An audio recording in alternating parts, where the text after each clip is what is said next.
All right, y'all, we back with another video. Y'all know how we do. Always pushing health, wealth, and a better understanding of self. So in this video, we got Doechii. She takes a shot at Trump. And when I first heard this, I just wanted to know, is Doechii speaking this,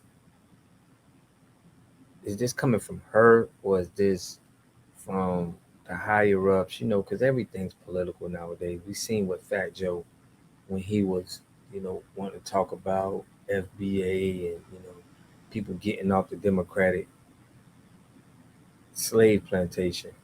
And we see his connections to the Democratic Party. Now Doechii is speaking on what's going on, and I don't just understand why, because BET is not owned by black people. It's another culture owning BET. So I think that the powers that be, they get influence from some of these celebrities to say certain things to fit their political agenda. That's just in my opinion. But I'm gonna go over what she said and give my commentary. Make sure y'all subscribe to the channel, hit that like button, push me on the algorithm. I greatly appreciate that. Without further ado, let's get it. Much as I'm honored by this award, I do want to address what's happening right now outside of the building. There are ruthless attacks that are creating fear and chaos in our communities in the name of law and order. Trump is using military forces to stop a protest. It looked like she's reading from a prompt too. And I want y'all to consider what kind of government it appears to be when every time we exercise our democratic right to protest, the military is deployed against us. What type of government is that? People are being swept up and torn from their families, and I feel it's my responsibility as an artist to use this moment to speak up for all oppressed people, for Black people, for Latino people, for trans people, for the people in Gaza. We all deserve to live in hope and not in fear, and I hope we stand together, my brothers and my sisters, against hate, and we protest against it. Thank you, BT. Now, when she said Gaza, that's when I kind of was like, I don't know, maybe she's just selling, giving her political points, but the Gaza one don't add up to what the Democratic Party, I don't think I could be wrong. I'm not but I just don't think they co-signed the Gaza support. But she went political at the BET Awards, which is no longer ran by the culture. It's ran by another culture that's owning another culture, which is weird. But it's just interesting to hear takes of people that are entertainers and they're supposed to be our leaders. They speak on this.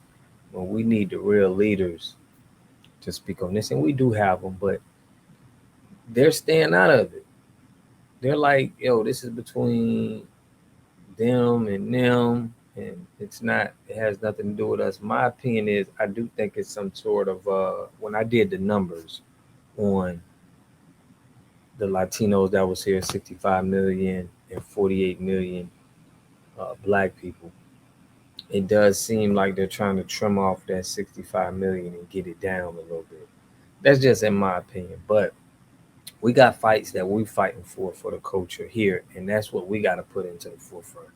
Because if we would have been holding people accountable back after the Black Wall Street days, after what they did to the Black Panther Party, the COINTELPRO, the drugs in the community, we probably wouldn't even be here. So it's like we have to point out the injustices that was happening to us that we never got justice for.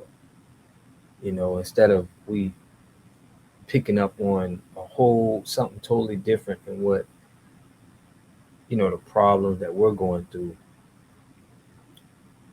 ignoring it. We're still on trying to get justice for the things our ancestors did and the crimes that the powers that be did, to strip wealth from the community. So If I had to call it, I would say what Doechii is doing is it's an influence from the Democratic Party. It just sounds like it to me. And now, when she talked about Gaza, kind of like she was like just trying to throw, but when you the trans, you trying to talk about everybody like that, it's like a red flag come up to me. It's like politics, politician, So I don't, and I'm for everybody, but I just don't feel like we're not in a position to we can include everybody into our struggle. I think everybody got their own struggle, and it needs to be highlighted different. But that's how I take this. I want to know what y'all took from what she said. Do you think she just really feels like this, or you think this could be politically driven uh, by the powers that be? I want to know what y'all think. Um, I will be going live Thursday. Okay, we'll be going live Thursday. We're trying to put together a debate show for next Sunday, so y'all look out for that. I've still got big homie CC coming up. He just texted me last in the morning. I missed him up when I was in Puerto Rico, but we still trying to get that going. We got a lot coming up, a lot of things we trying to do. So I want to know what y'all think about Doechii, and I'll catch y'all in the next video. Peace and love, family. You are totally dependent on other people to take care of your needs because you don't have those roots sunk into the ground. To have a community, you must have three things to have a community in it. You must have a wholly independent economic structure that can provide goods, service, products, and things for your own people, and jobs and tax spaces for your own people. You should at least control four basic things. You should be trying to control water, food, medicine, and energy to be able to survive. Here we got Mr. Pollock. He had a cornfield. He took advantage of a free water test from us, and this is what we found in this water. We found sulfur, we found hardness, and we solved these problems with an easy fix of 2 tanks. So get your free water test today. Stay blessed. Click the link below.